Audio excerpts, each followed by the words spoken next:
Antoine Ramp with Executor Experts. I'm here with Karen Boduano from Move Coordinators. And we're going to talk a little bit about what happens when you're the executor, someone passed away, and there's a storage unit involved, and there's downsizing involved, and it might be parents, you might not even know what's in the house because you haven't really been there much, and they're quite private. And the storage unit is always one area that most people don't really understand. Do you have access to it? How do you? And because of your experience, your years working in that industry, you've seen probably everything under the sun. And tell us a little bit more about what is the process and how do you get this through for the executor? How do they access it? How do they empty it and all that stuff? It's really a sticky situation. Some people are very private, as you mentioned, about their self-storage units because maybe they are keeping something that's really special to them and they just are very protected about that information. But I really encourage people to note somewhere that they have a storage unit primarily, because we would see in the storage business where we had a very good customer, they would pay on time and maybe access occasionally, and all of a sudden we don't see them anymore. And all of a sudden the mail starts coming back and their emails are bouncing back and their phone is out of service. And if we can't reach them, the crazy thing about a storage unit is the bill still keeps going. And Sure. if we don't know that they've passed, that bill will eventually get so overdue that we would execute and use our method for seizing and selling the storage unit.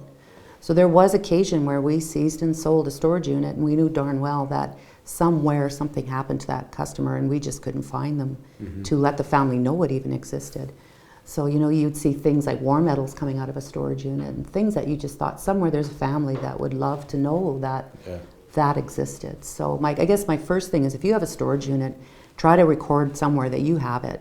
And even better, just like a joint bank account, put someone on with you that you trust, that you would allow access to, and give them that information.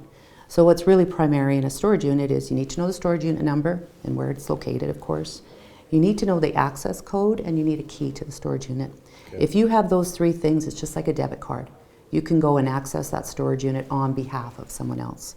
So some people, unfortunately, are not comfortable doing that, and that's, again, where they should leave some documentation that they actually have that storage unit.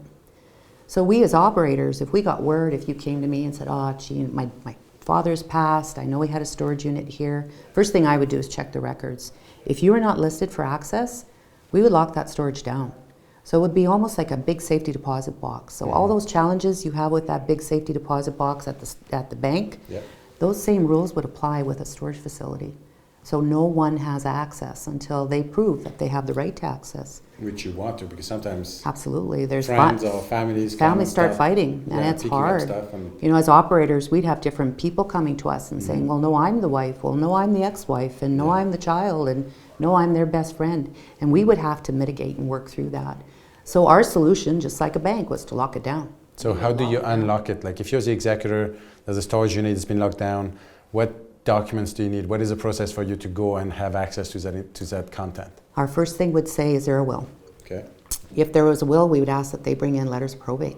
Okay. So it was serious. They actually had to have court documents saying that they had the right to come to that storage unit. If there was no will, even more sticky, they would still have to go through processes with the court, and usually we would ask for letters of administrator so that they could say, yes, I am the son, the child that's allowed to have the right to open that storage unit. So who pays for the bills while we're Unfortunately, waiting the family, who comes forward, or friend that comes forward and says, I'm the one that's handling the affairs. So the bill has to continually be paid during that process. So another cost to the estate and to the family.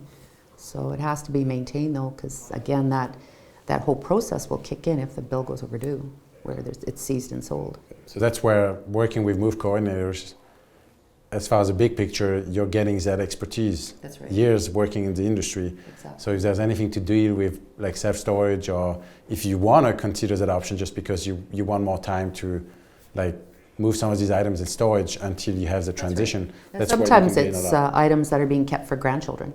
And they're not quite ready they're in university and they're going to graduate in 6 months. So some furniture will be put aside so they can set up their first apartment. Really good uses of self-storage. But then again, there's also was abuses of it where people just threw it in there and forgot about it and paid lots of money. So just, awesome. I help them deal with this stuff. Perfect. So. Awesome. Thank you. You're welcome.